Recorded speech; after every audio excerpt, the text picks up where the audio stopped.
good.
Hi,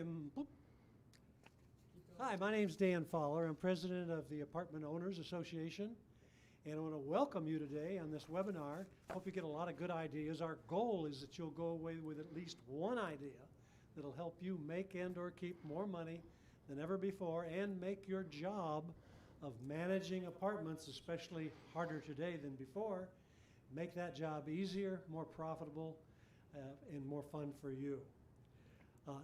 You know, I've been getting all kinds of calls this last week. One owner called me and they were telling me about one of their tenants. And this tenant said, you know, my dad, he told me that I shouldn't pay the rent. And we said, well, why not? The guy had a good job, drives a good car, had plenty of money, had a dad that could probably pay the rent for him if he wanted to. Say, son, don't pay your rent. You got 12 months that you can live there rent-free. Save that rent money. And at the end of the period of time, you can use it to help buy your own property. Can you imagine that, folks? Can you imagine having a dad that would give you that kind of advice? Oh, wow. This guy belongs in jail. Both of them do for what they're doing to this poor lady who's not getting any rent for her building. A widow Another call came in. A widow had a house. You won't believe this. These are stories that you don't normally hear. But the widow had a house, and she had a renter in it, hadn't paid his rent. She was trying to evict him before the virus thing came along. And then that came along, and he said, I'm not moving. I'm staying here probably for the next 6, 12, 18 months, and I'm not going to pay you rent. However, he said, since I moved into this this house, the value's gone up by about $100,000. Yes, that's true. He says, well, I've been living here during that period of time, and if you want to share that $100,000 with me, I'll move out. My share should be about $60,000. And so you pay me $60,000, and can you imagine the gall that has happened here? How the politicians have empowered people who normally are good people and they pay their bills. They go into a grocery store and they don't stick stuff in their purse. They go by the counter and they pay for it. Just like they live in an apartment building, they pay for it because they know other bills have to be paid. A lot of the calls that I've received here recently have been 70 and 80-year-old people. They're retired. They're living off their property, duplex, triplex, fourplex. Dan, they say, this is the only income I have. Well, I've got news for you. Politicians don't care. They don't care one bit about you. There's a saying that's going out there, we're all in this together. Folks, that is the biggest lie that's ever been perpetuated upon the public. You know, they say if they tell a lie enough times and they say it enough times, the people will start believing it. Well, the people have started believing it. We're all in this together. Are you in it together with the politicians? I don't think so. They've been trying to take your property away from you. One politician was so giddy about the idea of you going into foreclosure because your tenants won't pay rent that we could buy those buildings and we could move the homeless into them. That guy belongs in jail, along with the rest of them that have proposed the same thing. Another call that I received this last week. Dan, what's the association doing? What are they doing about this situation that we're in, this virus thing? And I said, well, sir, you are the association. The members of the association make it up. What have you been doing about this situation that we're in right now? Well, I said, have you sent the letter off? You know, in the AOA magazine, if you'll get the AOA magazine this week, if you'll turn to the first article, Petition for Rental Vouchers and How to Oppose 828, and I think that's gone by the wayside now, and it's already addressed. Everything is on there to go to the governor. And all you have to do with that magazine is take the article, tear out the first page, and on the second page you can have your tenants sign the petition. This is the voucher for tenants so that they'll have money for their rent. So they're in favor of this thing too. Have some of your tenants sign the voucher, tear that out, fold it up, send it in to governor. You say, how can I send it to the governor? I don't have his address. Yes, you do. You've got it right there in the article. Have you sent the article in to the governor? Well, what article are you talking about? And I said, I can tell you this too. Two other things that should be done. You haven't donated a dime to the political action committee that's fighting for you. Well, I don't have any money. Oh, is that true? You're an apartment owner, you collect rents every month, and you don't have any money. You haven't signed the petition. You haven't sent a letter in. Those of you who are listening, I'm talking to you too, okay? Not just talking to this old grumpy guy that called in. And I said, can you do these things? Click, he's gone. He wants you to do it. He wants the association to do it. And a lot of the associations are working very hard at it. We're pushing for these vouchers. The politicians in Sacramento are meeting this morning, and they're talking about vouchers. And I think it's a result of what AOA has done in putting this idea out, what other associations have done. Individual apartment owners have sent letters in, and as a result of this, this is what they're talking about. Now, they're not talking about the form that we proposed, but we are asking you to support a lawsuit that we're talking to the attorneys with right now to stop this eviction nonsense that's taking place. Go to the AOA website, sign the petition. You say, I haven't signed the petition either, Dan. I didn't know anything about it. Well, you do now. Go to AOAUSA.com And if you'll scroll down just a little bit, over on your left will be a petition. Click on that petition. It'll take you through the petition. You can fill that out, and we've got about 87,000 signatures right now. We'd like to get 100,000. After you've done that, send it to some politicians. Also send it to some friends of yours who can also sign it. We've got one more thing coming up, and that's the November elections. Prop 10 number 2 is coming up to take away your right of vacancy decontrol. It's going to take a lot of money, folks, so dig deep. I think every one of you watching today should probably donate at least $1,000 to a political action committee to help fight for you and retain your property rights that are currently being taken away from us. I want to introduce to you the MC of the webinar today, and his name is Jeff Fowler, and he'll be introducing our speakers, and you should be excited. We've got a couple very exciting speakers coming up that you'll want to listen to. And thank you for tuning in today. Thank you. And today we are going to have a question and answer time, so go ahead and start emailing or texting us your questions, and that way we can have our presenter answer those questions for you. And also just wanted to remind you that there's the AOA tenant screening that we have available.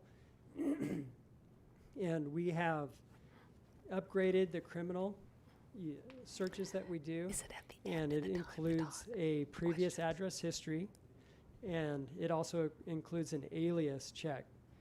Today with COVID and with everything going on the way that it is, fraud is on the rise, and so these things will help you with that.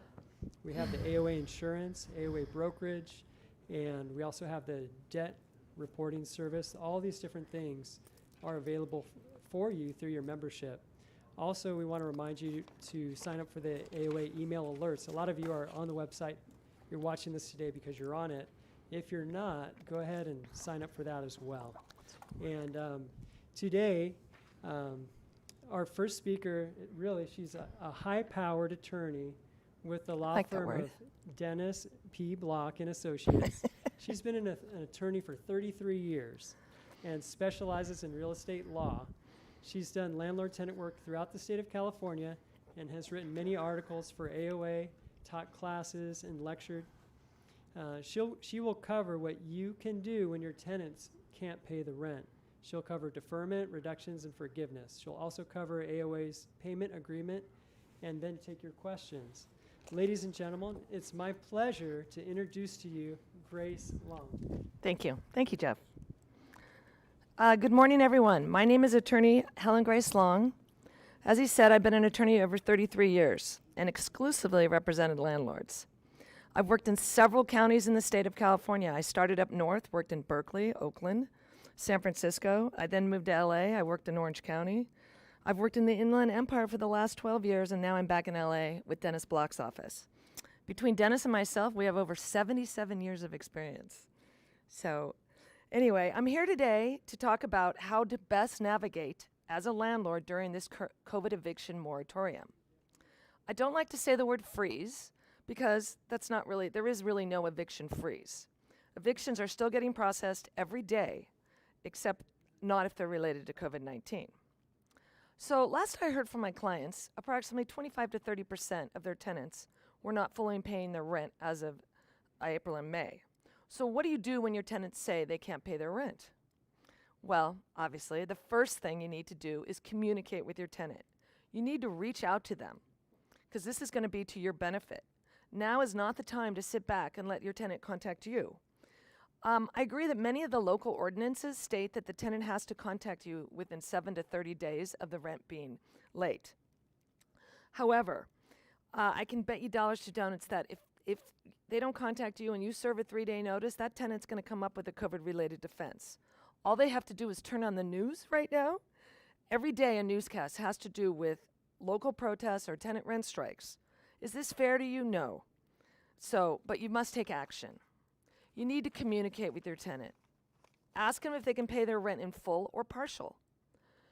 Be super nice. Be their best friend. Let them know that you're there for them. You get more flies with honey. Find out why they're not paying their rent. Ask him, find out if they're working and if they have a job. If they're a nurse right now, then they have absolutely no excuse for not paying their rent. Similarly, someone who works for Amazon or Vons. But of course, if they worked at a restaurant, then that would be obviously a reason for them not paying their rent. So ask them why they cannot pay their rent. Have they suffered economic hardship, loss of a job, loss of hours, loss of income, medical bills, medical hardship? Some tenants are not going to communicate back to you.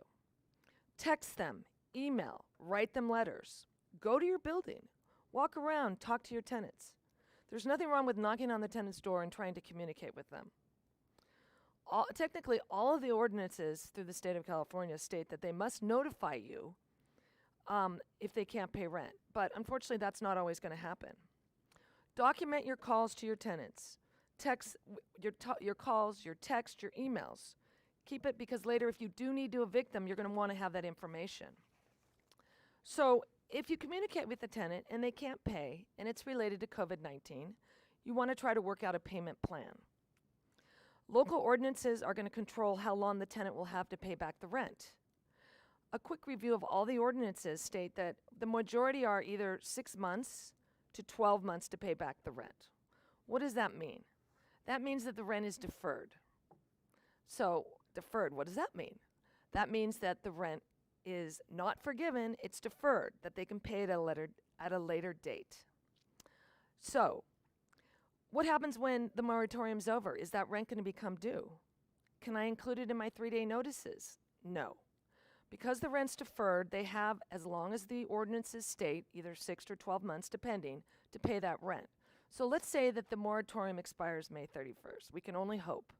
Let's say it expires May 31st, and come June, the tenant owes the rent and hasn't paid it. Can you serve a 3-day notice for all the rent they owe? No. You can only serve rent for the June rent. I have clients that state that, well, my ledger applies all the rent to the past due. It's not going to work. Further, you cannot get any late fees or charge any interest according to most jurisdictions during this emergency period. Try to work out a payment plan with your tenant that details the payments. Determine how much they can pay and when. So for example, if the tenant's rent is $1,200 and they've missed 2 months, see if they can pay $200 a month for the next 12 months. Make sure, again, the tenant knows that the rent is not forgiven and that they cannot use their security deposit for the rent. But again, the most important thing, have a dialogue with your tenant, and then determine if you've complied with the local ordinances, because many tenants are not going to respond back. This gives you an opportunity to proceed with an eviction as long as you are complying with your local ordinance. Read up on your ordinances. How can you do that? Well, the easiest way I find is to Google it. So for example, type in the name of the city, for example, Pasadena COVID-19 eviction moratorium, and it should come up on your screen. There are over 150 cities and counties in California that have eviction moratoriums going on right now. Almost all cities have the same language. There's an emergency moratorium on all evictions of residential and commercial tenants who demonstrate COVID-related inability to pay rent. So what is COVID-related? Loss of job or income, caring for someone who has COVID-19, or staying home with children because they can't go to school, or having COVID-19. Again, the tenants must notify you typically between 7 and 30 days of the rent becoming due, and they have anywhere from 6 to 12 months to pay it back. Then you get to the more restrictive ordinances, for example, the City of Los Angeles, which doesn't require the tenant to provide any information whatsoever. All they have to do is call you up and say, or text you, or say, I can't pay the rent. It doesn't require any documentation. They're supposed to give you it within 7 days of the rent being due, but it doesn't require them to enter into any payment plan. They don't have to sign a deferment agreement, and they get 12 months to pay rent. And in commercial tenants, they have 3 months. And again, you cannot proceed with the tenant's inability to pay. Further, in Los Angeles and in other rent-controlled jurisdictions, you are prohibited from any evictions. That is, any owner move-in evictions, any 30 or 60-day notice, any perform or quit. If your tenant moves in a bunch of dogs, moves in a bunch of people, you can't do anything with that right now. The state order was less restrictive, and it stated, Governor Newsom stated that the tenant has to provide you verifiable documentation and that these protections were in effect to May 31st, but that you couldn't evict anyone under COVID-19. So which option is going to work best for you? A deferment? Again, you must comply with the local ordinances, which under LA says you cannot require them to sign anything. A reduction. Now again, this is a business decision of an owner. I've had a client come to me and state that he wanted me to draft a partial rent reduction because his tenant agreed that he would pay everything minus $400 less for April and May, and then come June he was going to pay the full rent. So the client asked me to drop this agreement. And this is a business owner, but quite frankly, desperate times call for desperate measures. If you're going to get some rent, that's a good thing, because this is what, no one's giving you any money regarding this, so I would take what you could get.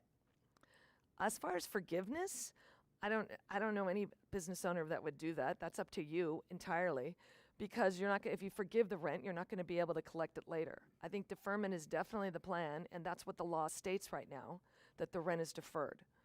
If you forgive the rent, I mean, who's to say, and plus deferment also, who's to say in 12 months if that tenant's still going to be there and they're going to be paying your rent? So AOA has an agreement, and I believe it's online, that they have a payment plan for past due rent. It's a fairly simple agreement. It's a 2-page agreement that states basically how the tenant's going to pay back the rent to you. Now, just make sure you fill in the proper blanks. Make sure you have the parties to any agreement. You want the parties, the landlord and the tenant's name, what the address and the unit of the tenant is. You want to know what the tenant owes you and the balance, and from what time period they owe you the rent, and how they're going to pay it back. Either it's not discounted, you're going to discount the balance. There's options on this agreement. And then there's also options on the repayment period. Are they going to be making you monthly payments? Are they going to be making biweekly or weekly? And other instructions like how to pay you. So, and then of course there's the signature, which of course in any agreement, that's the most important thing to do, is have the tenant sign the agreement, because it's not enforceable if they don't sign it. Recently, Los Angeles has come down with even more restrictive rules. They passed section 49.99.2E last week, which requires the landlord to now serve this protection notice anytime for the next 12 months. Anytime you're serving a 3-day notice or any kind of notice to terminate, a notice to perform or quit, you have to serve this protection notice. And you also have to serve it in the language that your tenant speaks. That notice will be available on the HCI DLA website. So you can look at that. That should be up shortly. But again, for the next 12 months. The other thing with that notice, it states that, one, that as a landlord, you don't have the right to bully your tenant or harass them to get for their stimulus payments to get your rent. Does that make any sense? That doesn't make any sense to me. The tenant's they could be getting unemployment. They're getting an additional, besides state unemployment, they're getting an additional $600 a week from the federal government. And they're getting stimulus payments. But you don't have the right as a landlord to ask for some of that money? Rental housing is one of the common necessaries of life. So, it's beyond me how they can make up an ordinance like that, but that's Los Angeles. But it says you can't bully or harass. That doesn't mean you can't ask. So you could certainly ask for the rent. And then the other thing with this wonderful new protection plan from Los Angeles is that they've put in that the tenant's going to have a right to affirmative cause of action against you as the landlord, and that they could recover anywhere from $10,000 to $15,000 if you are willfully trying to evict them when this is a COVID-related thing. Again, if there's no response from your tenant after you've tried to reach out to them, you can serve a 3-day notice. Just make sure you're providing them with the required paperwork from your local ordinance. And yes, then you can file a lawsuit. Lawsuits are getting filed every day. We are filing evictions every day. It's just that you can't get the summons issued. because of this new, a month ago, the Judicial Council came down with an emergency rule. Who is the Judicial Council? The Judicial Council is comprised of the California Chief Justice of the Supreme Court, other Supreme Court members, and judges from various counties throughout the state. They made up a new California Rules of Court that stated last month that no court may issue any summons for an unlawful detainer unless it finds on the record that it's necessary to protect for the health and safety. Similarly, no defaults, no trials can go forward. All current evictions have to be continued for 60 days. This law will remain in effect for 90 days after the governor lifts the state of emergency. So doing the math, if the state of emergency ends at the end of this month, May 31st, then no summons on an unlawful detainer will be issued until September 1. No matter what, unless this gets repealed by the Judicial Council. Many firms and associations are trying to overturn this, believing that these judges, and I believe so, have overreached their authority in this rule. But at the end of the day, there are several reasons to be filing an eviction. Why? Because you might get a response from a tenant, they might settle. When you file the eviction, they're going to get a notice from the court of the filing. We have been sending them a copy of the eviction with a letter to say contact us, or contact your landlord to discuss and possibly make a payment plan, because this will get your tenant's attention. And number two, if there is no response, even though there's no summons issued, when the moratorium's lifted, when the summons get issued, you're going to have a case number that's lower than everyone else. And case numbers determine priority in unlawful detainers. And let me tell you, the lines are going to be wrapped around the courthouse when this pandemic is over to evict a tenant. But also, I want to give you another thing, that there are evictions going forward for health and safety issues. And even in the most stringent rent control areas, such as San Francisco, Berkeley, Oakland, and LA, Santa Monica, they allow for a health and safety eviction. What is that? Violence. We've had tenants that are pulling a gun and threatening other tenants. Anything having to do with drugs, any public health issue. Even we went in on a bed bug that the tenant wasn't allowing the fumigation. We've done these. I've gone several times. Also, I've gone to court with my mask on temporary restraining orders. Those are still going on.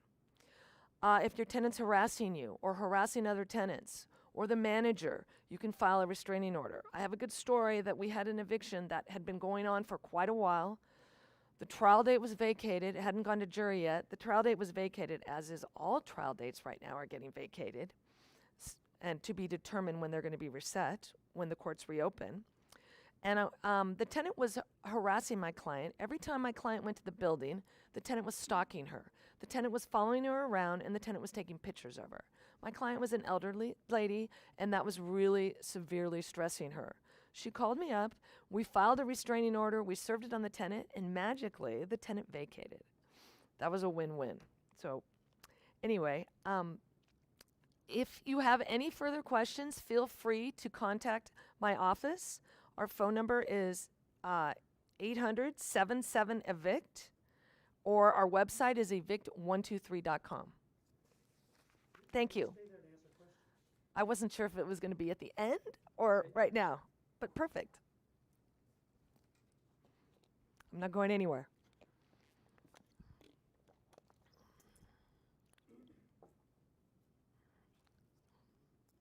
All right, we're going to take questions now. And Let's hope I know them. first question that we have is, my tenant is moving out and refusing to let me show her unit.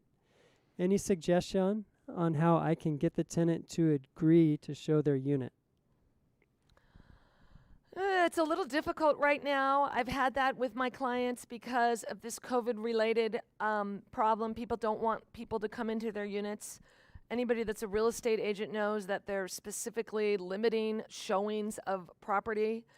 My suggestion is to really just attempt to talk to your tenant, tell her, to possibly if she can leave the premises for an hour so you can show the tenant. I mean, work with your tenant. That's really all you can do. Because, if technically under the law, you are entitled to go in to show the property. That is what the law is.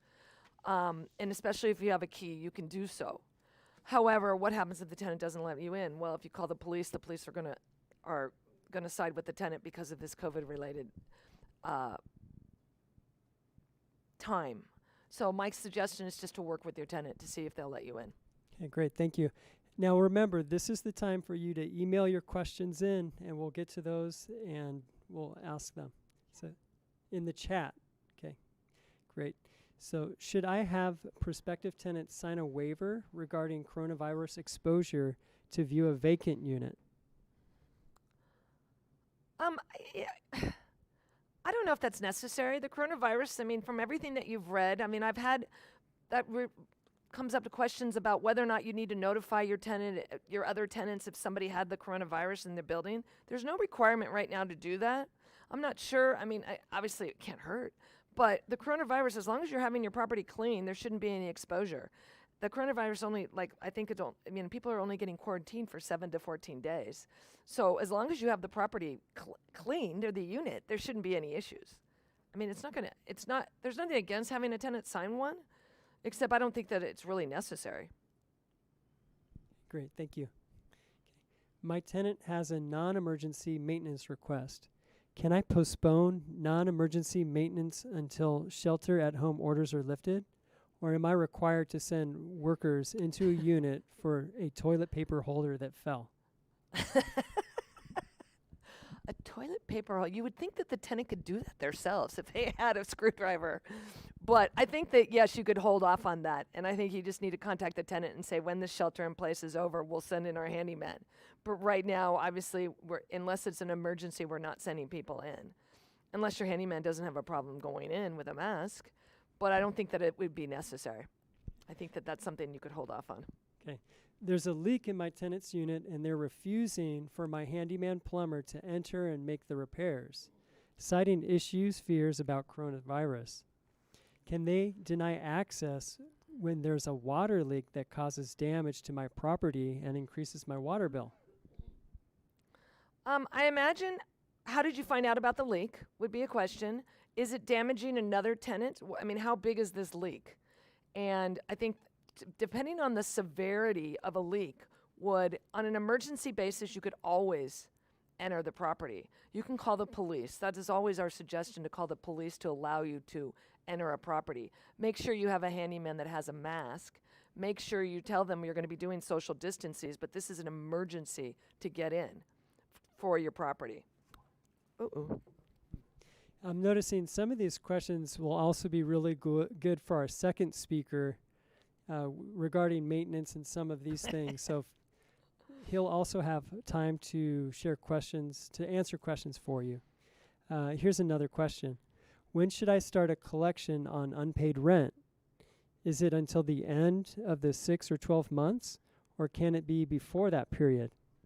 I sort of touched this. I think if you're saying that they just haven't paid, let's say March, April, or May, you can't really start a collection on it right now because it's not due. That tenant is going to have 12 months to pay it. And so for 12 months, that rent isn't even due.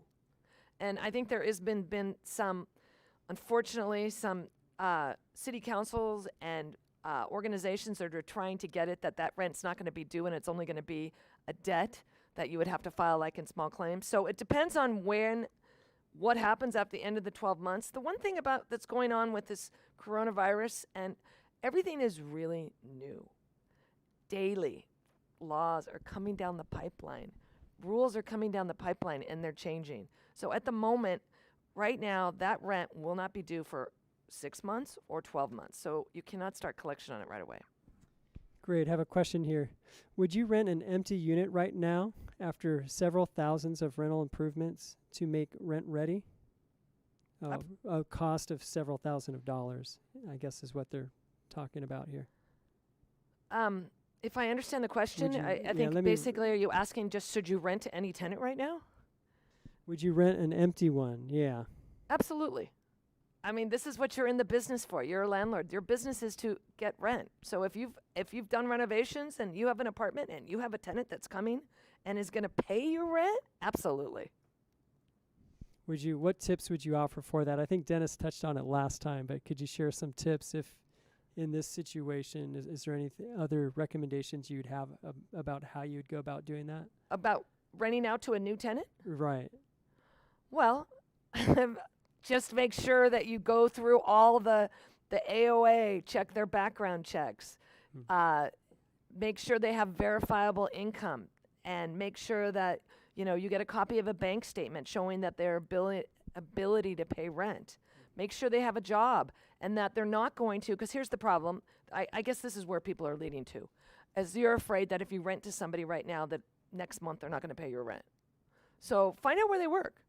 Like I said earlier, if they're working for Vons or Amazon, that's a sure thing. That person's going to have a job. So just find out where they work and take your best applicant. Okay.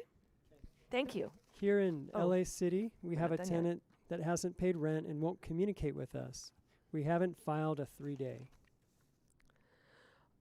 What we're doing with Los Angeles, just to be absolutely sure, because it is such a restrictive area ordinance, is that when we're serving a 3-day notice, if you've tried to contact them, you've given them the notices from HCI DLA, we're sending a 3-day notice, but we're also sending a letter saying if you have anything with COVID that's COVID related, or if you can't pay your rent because of this, that provide us back the information, your bank accounts, your any unemployment, evidence of unemployment, and that you can't pay your rent. Because we want to make absolutely sure that you've done everything you possibly can before you proceed with an eviction of your tenant. Great. Let me see the next question. Just continue. Thank you, everyone, for sending us your questions, and we're going to continue to answer those. Here's another one. Are there any state, city required notices? Actually, let's go on. I'm going to ask another one. That one didn't come out so well. An attorney said she can file now for unlawful detainer after notice to cure, but what does that process look like? The case would take months to reach the court, and the owner has to go without rent on that tenant the whole time it's being processed. That is correct. And I have a lot of my clients that are choosing to, for an example, this bedbug one, I had a case where the tenant wasn't allowing them to fumigate the property, and they'd served a perform covenant or quit. We filed a lawsuit, and we went into court. The court was going to grant the summons on this basis. The court, of course, now the court wants you to really bend over backwards to try to work with your tenant, because they're trying to do almost everything they can to not allow you to go forward because of this current of what we're in, and the governor and the state of the judicial council. The judges are sitting back and basically you've got to prove that you can go forward. So the client in that example ended up being able to fumigate a little bit. The tenant finally let him in, and the client chose to take all the money and said, you know what, from after that date, I'll come back. I know something's going to happen. He didn't let me fumigate the whole way, but I think that at this point, it's better to take the money. So my client did that. So really, each of you, it's an individual decision on what the violation is. I mean, an unauthorized occupant, an unauthorized subtenant. If somebody's living there, if your original tenant left and you have an unauthorized subtenant, the minute you take the rent, that person is your tenant. So you really have to evaluate what the breach is and whether or not it's worth having to sit back and not have them pay their rent, and being able to go forward with an eviction down the pipeline. Great. From Granada Hills, LA County, can I sell a house with a tenant in it right now? Absolutely. There's nothing preventing that.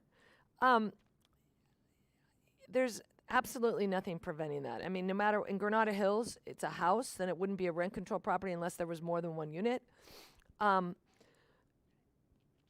If the owner takes it, the seller takes it as is. If the seller, the buyer takes it as is, hopefully you could be able to inspect it, or if you take it without an inspection, you would need to talk to your real estate agent on that one. But absolutely, there's no reason not to be buying property.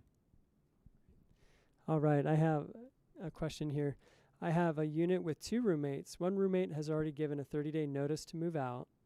The other roommate intends to stay, although I'm doubtful he can afford it by himself.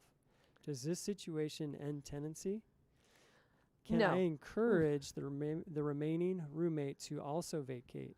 If he decides to stay, do I start the application process, a credit check all over again?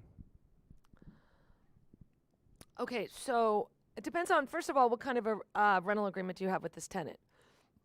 If you're renting, there's roommates. Is it one rental agreement or is it separate agreements for each tenant? That would be my question number 1. If it's one rental agreement, they're all joint and severally liable.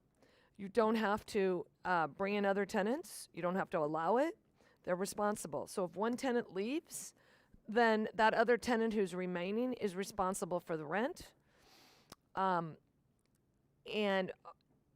But if in fact they say they want to get a roommate, then and if your rental agreement states that you cannot unreasonably withhold having a subletting, then you can check the you can run background checks and do everything for this new tenant to see if they can. It's up to you how you want to handle that situation. Okay, so I have units in Redondo Beach. Has the city of LA passed any restrictions beyond what the state has passed? I keep hearing about restrictions, Yes. but I think that they may be mostly city of LA. Can you please speak to this? I believe there is a Redondo Beach. I think there is a Redondo Beach moratorium, but again, Google that. And again, LA, I think I touched on LA during my speech today. LA is way up there when it comes to restrictions. Basically, the tenant doesn't have to do anything except say, I can't pay my rent. And you are prohibited from going forward to do anything. Okay. If I defer my tenant's rent in part, what's the mechanism for me to guarantee that I'll get it back? Well, the mechanism, if they have entered into a deferment agreement, if they've signed an agreement stating they're going to pay rent on certain dates for any other jurisdiction except for LA, I believe, because the rent's technically they don't have to sign one and the rent's not due for 12 months, but any other jurisdiction or any other city, if the tenant's signing something saying they're going to pay rent on this date, then that, and if they don't pay it, then I think you could go forward with a unlawful detainer. Great. Let me see what we have here. Scrolling to questions. Here we are. An attorney said she can file now for unlawful detainer after notice to cure, but what does the process look like? I think we asked that We question. did that one, yeah. My tenants are complaining about another tenant who's having gatherings and not social distancing. Am I obligated or responsible to take action for that? Good question. We have had, that is one of our nuisance type of evictions because that has to do with health and safety. In fact, we did have a case that was going on, an eviction that was for non-payment of rent that was stopped because the court stopped and the sheriffs have refused to do any lockouts. And this tenant was a subtenant at a property in Malibu, and they couldn't get her out because the sheriffs have stopped doing the eviction. And that tenant was coming and going at all hours, was not social distancing, was coughing on the tenants. One of the daughter of the owner had an immunodeficiency health-related problem. We went into court. We filed an ex parte notice. We went in, and the judge ordered the tenant to be evicted. And once that happened, the tenant did go out like the next couple days. So social distancing is a health-related issue right now. I mean, that's we are ordered, shelter in place. We are ordered to stay 6 feet apart. If the tenant's having parties, I mean, I'm getting calls all the time about this. Tenants having people coming in at all hours of the day, of night, having parties, and people aren't social distancing, that is a reason to do a notice. And certainly, if you are the landlord, I would contact them and try to get them to stop and notify them that, hey, this is not what you're supposed to be doing. You need to stop this. Great. Document everything. There you go. Document, document, document. My tenants are complaining about another tenant who's we already did that. I know a tenant has 6 to 12 months to pay back past due rent due to coronavirus. What if my tenant moves out? Do I have to wait the 6 to 12 months to try to collect or send to collections? I believe the answer to that would be yes, because they did have the money to pay that. I mean, they did have the time period to pay that rent. So the law states, these ordinances are stating that they have 6 months or 12 months to pay the rent back. So it's not technically due until the end of that period. So I believe, I mean, this is one of the examples that's going to be a problem, and I think is going to happen, is that these tenants are going to stop paying their rent, and then when they have to start paying rent, they're going to vacate. I mean, I predict that some of them will do that because they can't pay, and they're going to leave. And they're going to stick you with holding the bag with no rent. What are you going to do? Well, if they vacate, you can file a small claims action. I mean, that's about the most that you're going to be able to do, because it's no longer going to be an unlawful detainer because your tenant's not in possession. So you could file a small claims action against your tenant. Plus, if you have a security deposit at that time, you could apply the money, because technically on any case where like let's say it's a lease period that the tenant owes money, that you can apply the future rent that's owed. I believe in this situation, if the tenant vacates, you can use their security deposit for the rent. Great. From Hemet, we have this question. Can we pursue rent on a balance due from January or February? Good question. Another good question. We are filing cases. We are telling our clients, if somebody has not paid their rent for the last year, if someone hasn't paid rent for December, January, February forward, we're serving notices for December, January, February. Because at that time, there was no such thing as the COVID-related virus. There was no such thing as this COVID-related moratorium. So December, January, February, those tenants owed that rent, and they're not going to be able to use this defense. So I think absolutely you can go forward. That would be one of the cases where you'd serve a 3-day notice, and we'd file the eviction, and you would be in line with other people to be the first in line when the moratorium's lifted and the summons could be issued. Great, thank you. And from Torrance, California, what do we do if a tenant will not sign the payment plan letter even after verbally agreeing to its terms? Well, unfortunately, you cannot force your tenant to sign anything. There's no mechanism to do that. But I would still try to keep working with them. I would tell them, listen, I mean, here's a thought. Listen, you know what, come June or whenever the rent's due, you know, I'm going to be serving a 3-day notice, and you're going to owe the full amount. Otherwise, I'll work with you. You work with me. You fill out this agreement. You figure out when you can pay the rent. I'll work with you. That's a way of possibly trying to negotiate with your tenant to get what you really want, which is the rent. Okay, great. And from Oakland, the question is, I have a 5-bedroom house occupied by 5 people. Single AOA lease agreement says all 5 are collectively and individually responsible for the whole rent. 3 of 5 are foreign students having moved out and not paid their share of the rent. Can I evict the remaining 2 tenants? For non-payment of rent, it depends on the local ordinance. I know that Oakland is a rent control area, and I'm sure that right now I know for a fact that you cannot evict them under the COVID-related if they claim that they can't pay rent because of that. So the question would be, why did the 3 tenants move out and the remaining 2 tenants are responsible for all the rent? But if they're not going to pay the rent, yes, you can evict, but you got to find out why they're not paying.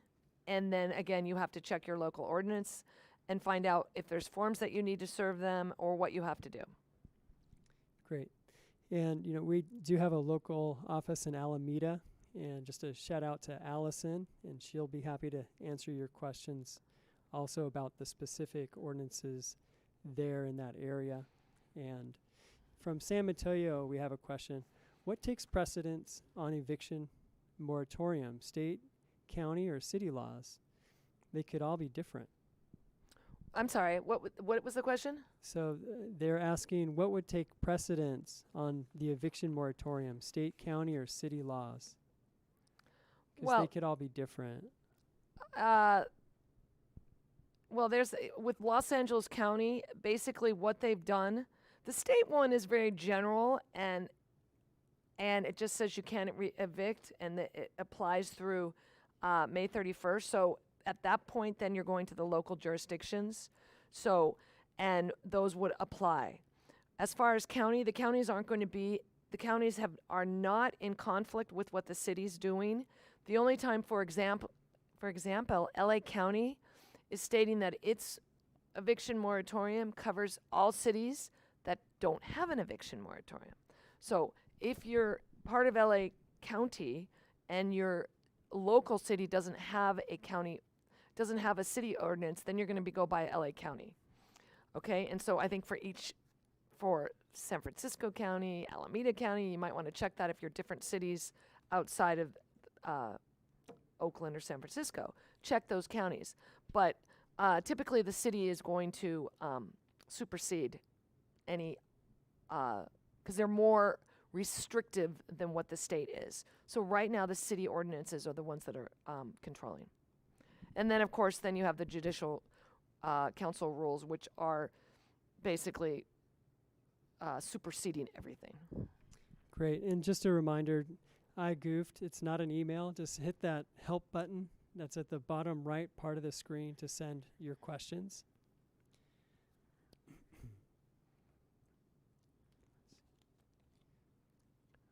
Okay, and this is from Mar Vista and Redondo Beach. Do all tenants have to be served with their COVID rights document when not evicting them? Any penalties for not forwarding the notice? You have to give it to every tenant. Every tenant is required to get those documents under the city of Los Angeles. You have to serve them and give them their protection ordinances. All tenants, not just the ones who aren't paying. Okay, from Canoga Park. In a commercial unit, I'm calling my tenant and they're not answering. Can I post a 16-day of abandonment unit when I can take possession of my when can I take possession of my unit?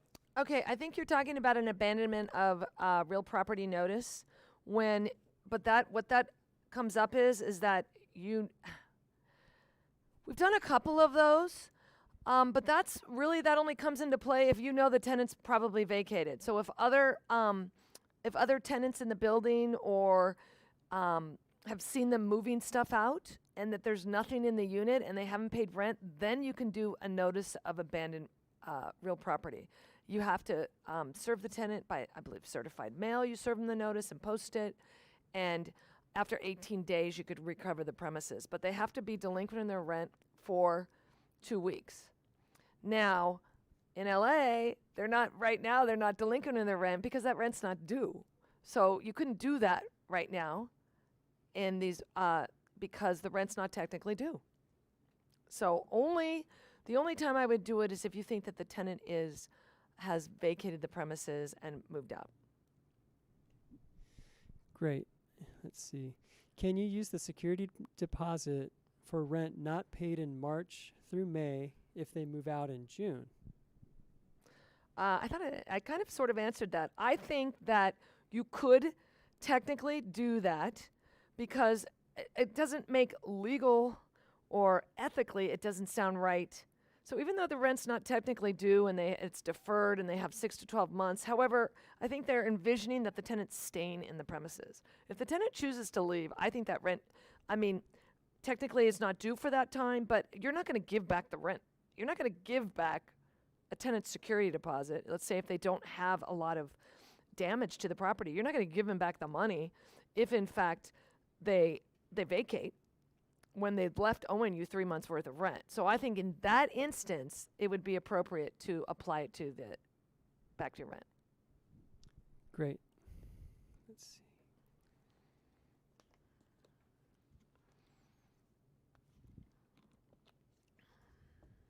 Okay, LA City under RSO. If a tenant wants to add a roommate to help with rent, can I make the prospective new roommate go through the normal procedures, i.e. credit report, sign the lease, provide job and financial information? I don't think there's a problem with doing that, and I think you absolutely have the right to do that. Because in the alternative, I don't believe you don't have right now.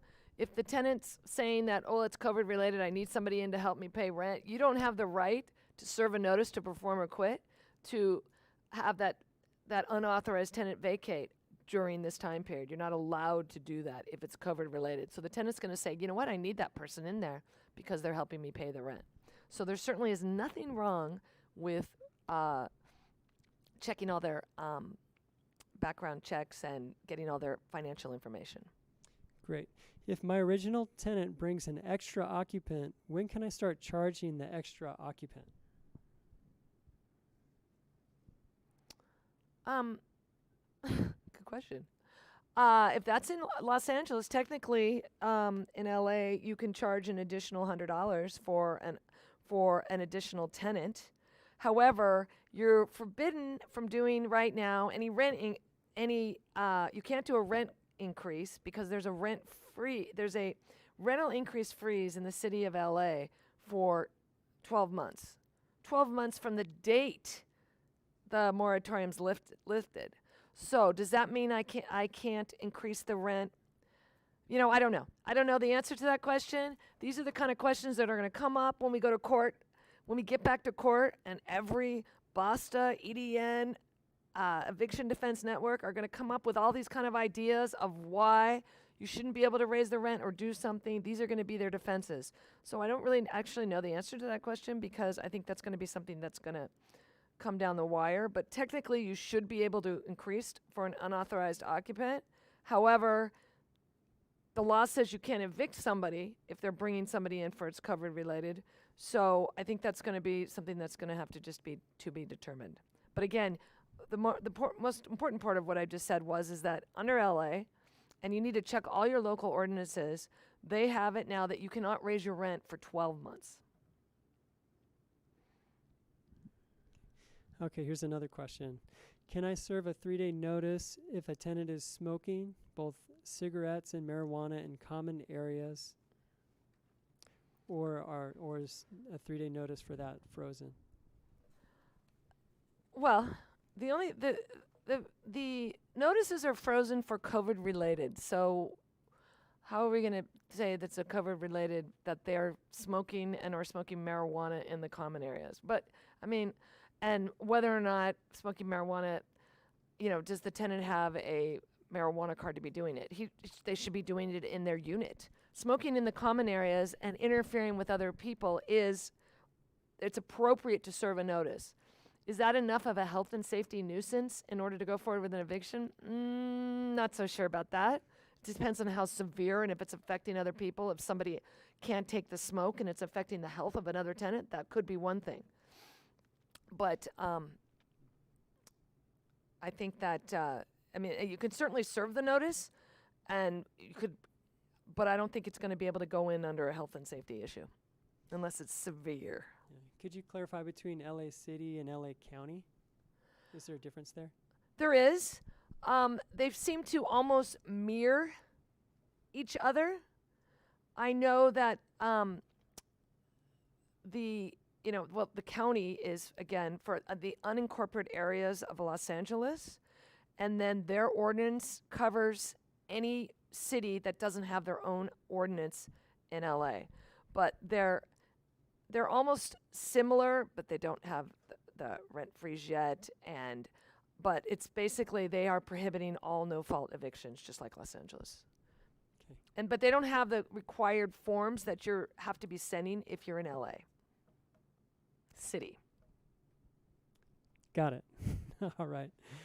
Do you think we'll have rent moratoriums in the future again if there's a second wave? Wow, if I had a crystal ball, I could tell you, but I don't. But I can't imagine that this is going to, a second wave of COVID-19. God willing, let's hope there isn't one. because everybody really needs to get back to work, and this economy needs to get moving. And I don't think that, never say never, because LA is crazy, in my opinion, of everything that's going on and the rules and what they're allowing the tenants to do. But I just don't think that the economy or landlords. I know that landlords, you guys got to speak up. There's forums for you to be speaking up, and I think that you're not getting anything out of this eviction moratorium or non-payment of rent deferment. So I think you need to rise up and not allow it. Great. Thank you so much, Okay, Grace. thank we you. really appreciate you. Thank and you all. taking Thank the you time very to come much. with us. And I just did want to mention that in Berkeley there was a law passed. Excuse me 1 second here. Where you're not allowed to do a criminal check anymore as of May 25th. So just wanted to let you know about that. And there is an AOA new application that we'll have available in 2 days for you. And, one more thing. So our next guest that we have with us today, he's spent 15 years in property management, but his 15 years is unlike the average property manager for 15 years. They are managing over 2,000 properties, both mainly multifamily housing, but also 300 commercial properties. And he has spent his whole life doing this with his father, and he just has tremendous experience and then a great accounting background, and graduated from University of California, Santa Cruz with a degree in business and management. And so he's mixing in all the experience with some technical expertise. And he is the CEO of North Oak Property Management. And anyway, I just want to point out about this guy here. He answers calls for our members from time to time and has given them really good information on how to retrofit and just advice with that. There's nothing in it for him at all, but he's that kind of a guy, is a giver, and really has invested in the whole industry. So it's my pleasure to introduce to you Joel Rodstein. Thank you and good morning. Thanks for the warm welcome, and thanks for the AOA for letting me come on. I wanted to share with what I've learned during this unprecedented time. I think it's important with as many properties as we have that I share what we've learned so that you can be collect more rent. You can do better at leasing, deal with the maintenance problems that you guys were asking questions on previously. Remember that my talk is merely suggestions and things that you should look into. Every jurisdiction is different. That's why it's so important to partner with your legal partners, Dennis Block's office, Mike Brennan, things of that sort, other firms up north, KTS, and the like. So in our ever-changing month, I'm sure everyone can still agree that our month still goes in the same cycles, and that's how my talk will proceed. First, as we all are concerned about, we look for the rents. And for our portfolio, we're about 80 to 90% on the multifamily in terms of collections. And so I hope that what I share with you will help you because we're all feeling this hurt right now in terms of how much effort and everything goes into it. So I feel your pain. I wanted to talk about how big communication is. And you heard a little bit about it earlier, that communication these days are everything. It's important that you not wait for your tenant to contact you, that you be the one to contact them. So if a tenant's rent is due on the 3rd, or they usually pay on the 3rd, I want you to be the one to contact them if midday you still haven't received that rent. Call, text, email, get in contact with them. There's going to be 3 types of tenants that you're going to deal with, in my experience. The first type is the one who will reach out to you before the rent is due, letting you know that, hey, I just don't have the rent. For that tenant, they'll tell you too much, to be quite honest with you, and they'll tell you, where their finances are, what they're doing, how they're trying to get through this. And for that tenant, the AOA form for the repayment, if they are falling behind, is perfect, and I highly suggest using it. The next tenant is the one that I touched on just previously, where the third is here, you haven't heard from them, and when you do contact them, you'll find that they're just embarrassed. They've lost their job. They don't know where the next paycheck's going to come from. And for that tenant, you will have to offer more solutions to them. You will be the one offering, hey, why don't we do a 6-month payback per the city, or a 12-month per the city, depending on the jurisdiction. In fact, you might find out that in 6 to 12 months, they don't believe that they will be able to pay you back. And for those tenants who are concerned and show real issues at home, you may want to extend that payment plan just so that you can get the money back and you can show good faith on your part, which is going to be important for ultimately when the evictions start happening and things. I want everybody to remember that, yes, April and May are the issues we're talking about now, but people are still not going back to work for that June and July payments. So it's very important that you look at this as a long-term game rather than a very short 2-month plan. The final type of tenant that you'll come up against is the one who is taking advantage of the situation. For that type of tenant, I offer to you that you just tell them exactly what the city offers, and that's the only deal. And you stand firm on what little rights you have at this point. It's not fair. It's not right. It should be more collaborative between the landlord and tenant, but this is what the cards we are dealt, so you need to play your best hand. And I give you strength. I send my strength to you, hoping that you can stand firm and go through those tough conversations, because it's going to be unpleasant. So I'm sorry in advance for all of you, but that's what needs to be done. Another idea I've come up with in terms of the other two, the one who is too ashamed to call you or the one who calls you earlier, if they're a good tenant and you believe that they're going to stick with a payment plan, why not offer a newer lease? You can offer a longer payment plan where you give offer and the acceptance in that, hey, you've got them on a new lease to extend. If you guys were here earlier for the previous discussion, you heard that one of the attorney's concerns was that, hey, when the moratorium's up, they're just going to skip because they can't pay. Well, if you put them on a longer term lease, this will ensure that hopefully they do understand that, hey, I'm in this for the long haul with you, I'm going to pay you back. So maybe you offer a 7-month lease or a 12, 14-month lease, whatever you need to. Again, this is all business decisions and no two are alike. Maybe you have a duplex where you have to make harder decisions than if you had 10 units, 16 units. So I urge you all, again, to go through your plan of action with council, because this is the best partnership you'll have at this point in time, as well as the AOA. It's a great resource for everybody to have.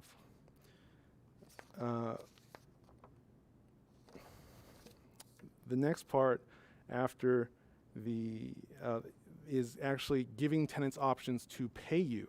Right now, everybody's scared to go outside, so I urge you to maybe get online property management software where they can pay by ACH or by credit card, maybe Venmo, PayPal, or just giving the tenant your bank account number. I'm concerned for all the owners out there and management companies in terms of you being in contact with so many people. Our business is so unique in that we see so many people in a day, and we are essential, obviously, right? So I want you to have those outlets, to use them. And the old adage of if it ain't broke, don't fix it, they've been mailing it to me for 20 years. It doesn't work, unfortunately. This is an unprecedented time that I need you all to put yourselves out there to get with these new programs that will get you the rents without having to contact so many tenants. As well as, it's making it easier for the tenant to pay. My portfolio, we collect about 80% online. So that's a great help to us in that we're not touching those envelopes. We're not going to the post office. We're not having to go to the tenants. And it's, if you explain to your tenant you're doing your part for social distancing, they will help. Granted, again, we will have the one tenant who ruins the whole situation for all, but at least this is better than what it was. So I urge you to look into those avenues as well. now that we have the rents collected, it's on to our other favorite part, which is filling those vacancies. It's a very difficult situation right now. And again, we're going to look to technology to push us forward. So I can't tell you how many times we do FaceTime showings, Google Duo showings, other free. We take videos. In fact, later this month, we're posting all of our vacancies online through YouTube, using those to showcase our vacancies, as well as many of the online showcasing platforms will actually let you do a 3D tour. In specific, Zillow has a free way of doing 3D where you're just snapping pictures, and it's very useful. It gives the tenant a great idea, and again, it keeps you doing what you need to do by keeping your distance as well. So if the prospective tenant is, hey, I want to come, then I urge you all to get to the property a little bit earlier than you normally would. Make sure all the doors are open so that they can roam through the apartment freely. Make sure the windows are open, everything is open so that they can take a look, which is counterintuitive to what we usually do. We usually like them open up the cabinet doors, turn on the faucets, things like that. I want you to remain at least 6 feet apart while you're doing so, right? And then you can always open everything, meet them in the courtyard or out in front of the property, ask them to go do their showing by themselves and come back to an open space where you can keep your distance. I also urge you to carry extra gloves and face masks if they don't come with their own so that you can offer them and you can put them at ease when they're coming to see a showing, because everybody's nervous right now, as everyone can imagine. And as things open up, I urge you to do other things such as keeping hand sanitizer in the unit. It's a nice feature. It makes people feel comfortable. I know that when I go into a store and they have the hand sanitizer at the front, it makes me feel more at ease. And if, in that respect, if you're having trouble finding these cleaning products, I urge you to contact your local cleaning person or your company who does your vacancy cleaning. Most of the time, they'll be able to sell you the undiluted solution so that you can dilute it yourself and wipe down the apartment after you've shown it and whatever else. The next item for the vacancy showing, and can't stress this enough, is we've had so much fraud over the past 2 months in terms of people putting in applications where they say they work somewhere. They give us what appears to be a real paycheck, but when we actually follow up on it, they don't work there at all because they're figuring these businesses are closed. These businesses on their websites have opening dates already. So I can't stress enough that you actually do your due diligence, use the AOA credit screening, make sure that you go through that with a fine-tooth comb and call on those things and get the actual telephone number for their employment. Don't just take the one that they put on the app for you. It's not, in my experience as of late, it's not done us any good. So we will actually do a Google search for wherever they work and verify from that number that that person works there or they are coming back to work as the cities open back up. It's important that you do all these verifications. You call their current landlord, find out how much they'll tell you, verify that they're a good tenant, verify that they've paid, because heaven forbid there is another wave, which we all hope there isn't. You don't want to be in the same predicament that they were. Make sure your lease is up to date. This is a perfect time to also make sure of that. And if possible, I ask that you do things like DocuSign and other online things so that you can do more online, more with the tenant to put them, again, at ease while still allowing you to continue your lease-in process. Now that we've hopefully leased our vacancy, we've gotten as much rents as we can, we've signed agreements with whoever will agree to sign an agreement, giving them extra time, extra lease term. It's on to the ever fun maintenance side. So in the maintenance, as long as you're communicative with your tenant, telling them, hey, right now we're only going to do urgent and necessary matters. The crack on the wall will wait. The paint that needs to be a new touch-up, nothing wrong with it other than it needs touch-up, will wait. As long as you explain to them, I have it, I've documented it, and I've also asked everyone to ask them for documentation. Send you a text, send you an email with their request so that you have it documented and your response to them that, hey, this isn't an urgent matter. Once the stay-at-home order is lifted, which obviously is closing in, I will attend to that. It's very important that you guys do budgeting and understand that this might go on. You know, June's rents might be the same as it was in May. July might be the same and or worse. And with the courts the way they are, you might not be able to actually get a court date. So it's very important that you budget yourself and talk to the tenants. Earlier we heard about a toilet paper holder.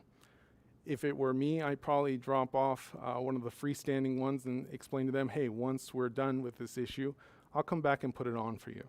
So things like that, but you need to communicate with the tenants. Communication is going to be key through this whole pandemic, and I can't stress that enough.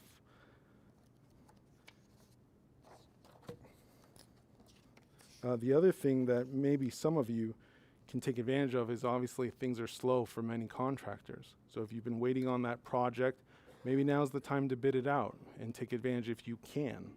That's an interesting thought as well.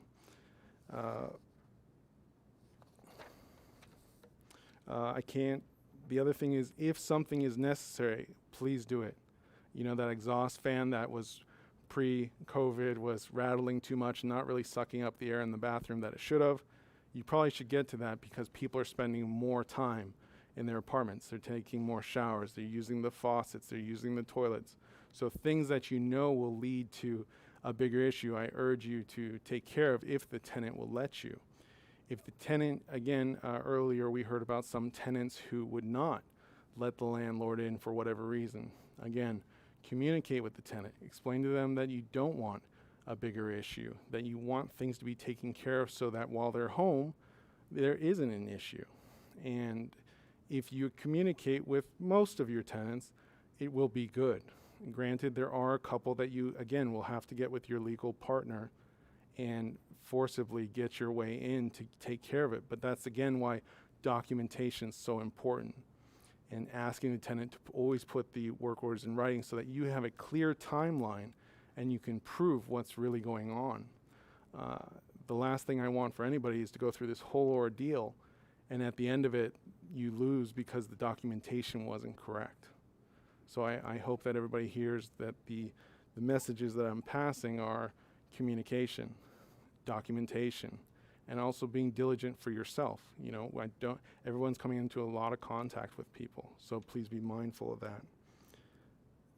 When going to the properties yourself to do your property inspections and or cleaning, I want to make sure that everybody's wearing gloves, face mask, and again, carry a second set. I train my field managers that before exiting the vehicle to go on the walk, that they wear the glove and the mask in the car, get out of the car, do what they need to do, and before getting to the car, they take off those gloves so that when they touch the door handle, it's clean. It's things like that that we all need to do, and tell your tenants as well that they need to do their part. I've asked at properties we've managed that tenants do their part in cleaning. They can't expect you to be on every door wiping it down every single time somebody enters or exits. It's unreasonable to say the least. So ask them to do their parts. Make sure that they're wiping down the washer and dryer after they've used it, or at least ask them to. And also leave out other cleaning supplies that we all know will disappear, but at least the intention is there and you've done your part. And as long as you keep putting their best foot forward, hopefully on that rental side, they will do theirs too, because that's all we can do right now is really negotiate through this. There's nobody, the AOA is here to help, but other than that, there's nobody really here to help you. You can't start an eviction. You can't do that. So you have to continue to push yourself forward with that. And then I hope that I've given everybody some ideas to proceed forward with your properties, make sure you're safe while you're doing your maintenance, your vacancy showings, your rent collections, and also tenant relations. If a tenant's complaining about another tenant, smoking was the example earlier, or having large gatherings, again, contact the tenant. Tell them, hey, this is wrong. You need to be mindful. You're in an apartment building. This isn't a house. And then if you get a bad response back from that, feel free again to go to your legal partner and go through. There's different ordinances in every city that limit what you can and can't do. So it's important that you document everything, talk to your legal partner to make sure you can push forward with your plan, and then proceed as planned. And with that, I'm open for questions. Great. You had mentioned that you are managing 1,700 doors. Is that correct? Correct. And what percentage of those, or actually before I ask this question, I just want to say it one more time that there is that help button at the bottom, I believe, right side of your screen. If you click on that, you can ask a question for Joel. So go ahead and post your questions and we'll be able to get to those. And so my first question for you, Joel, is what percentage of those 1,700 units are paid up through May? Paid up through what percentage of the units are paid up through May?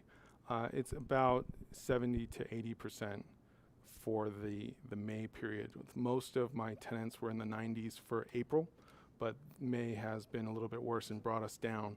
Some properties are hit harder than others, as you can imagine, in terms of the demographic of what they do. For example, in some properties in North Hollywood, in the Arts District, mostly they work in restaurants. They're waiters, bartenders, managers of those restaurants. As you can imagine, they've all been closed or substantially don't have the hours they used to, therefore they don't have the work, and those buildings have been hit harder than most. But on average, it's about 70 to 80% for May. Okay, and what would it normally be like last year?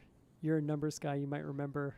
Don't want to put you on the spot, but do you remember last year what percentage you were in May of collections, or what your average collection rate would have been? Average collections for last year would have been anywhere from 95 to 97%. So very small number of people who haven't paid last year. Okay. All right. And there was a good question on here. If you know someone's not going to pay the rent, would you do a keys for cash type of deal with them where you just let them out so that you can regain control of the unit? Would I do a keys for cash if I knew that you they weren't going to suggest pay that? their rent? Without knowing the full details of the question, but I would tell you to do, if the tenant doesn't have a job and you knew they weren't going back to work, I would suggest that you ask them to see if there's something you can work out before the cash for keys. But ultimately, yes, if they're willing to leave earlier than what you're able to do with the courtroom, again, we're 90 days from, you remember, September 1. That's a long time. If you can get the unit back, fix it up, and proceed, you might be much better off. So for that reason and that reason alone, I would. But again, it's a business decision, and I can't urge you enough to weigh all the options to ask the tenant what they're doing. And remember, everybody, you can ask. You can't require them to answer your questions in some jurisdictions like LA, like we spoke about earlier. But you can ask. And sometimes when you ask and you explain why you're asking these questions, you might get the answer you're looking for and be better off. I like that, giving them a reason why you're asking the question first so that they're more willing to cooperate with you. Okay, here's a question. Do I have to inform other tenants if another tenant tests positive for COVID? Do you have to inform the rest of the tenants if a tenant's informed you of COVID? To my knowledge, as of now, the answer is no, you do not. In fact, there's different HIPAA laws that you would be violating if you told everybody about a condition. I would urge you to contact a remediation company or another vendor who does cleaning and maybe pursue that another avenue. Speak to the tenant with the issue. See if there's any solutions that they can offer in terms of maybe they can go to a friend's or something else. Again, ask, don't require. And again, to my knowledge, through what I've learned so far, the answer is no. You should not tell everyone. But again, that's why I keep stressing that your local partner for your evictions and whatnot, your lawyer, is going to be your best friend these days. And I urge you to support them as they can't start evictions right now. Okay, my tenant, I know that he can pay, but does not want to pay.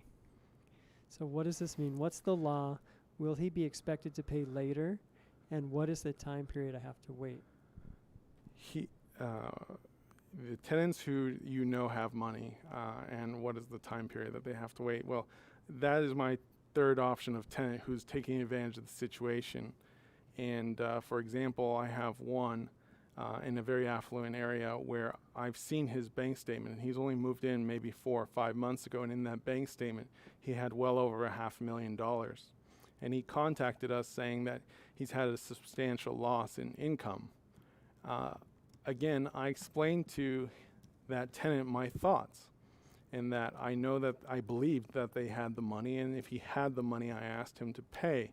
And knowing that, hey, he might be affected by this, but in the grand scheme of things, he had plenty of money to pay. That tenant ended up paying, but in terms of answering your question, how long do they have to pay? It depends on each jurisdiction. As you heard earlier, it's 6 months to 12 months for a payback period. So again, for that tenant, as long as communication is open, I urge you to use the AOA form for a payback plan and tell them, hey, I have expenses too. I understand that this is hurting you as well as it's hurting me. And you need to hopefully explain to them, when you explain to them that the mortgage isn't going to be forgiven, most lenders are just putting it off for a few months, putting it on the back end, you still have to pay it. Your expenses haven't gone down at all, which is, again, unfair. But keep pushing the tenant to understand your point of view, and if there's any semblance that they'll come through, do that. But again, you have to wait the 6 to 12 months for them to pay you back.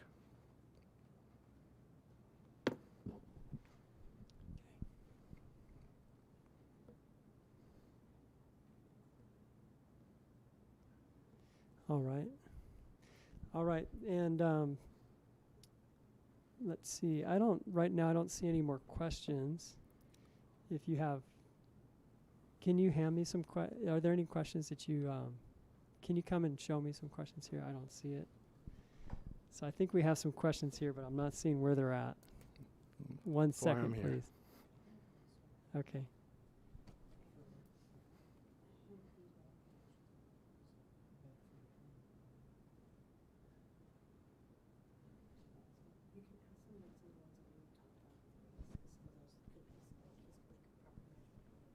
Okay.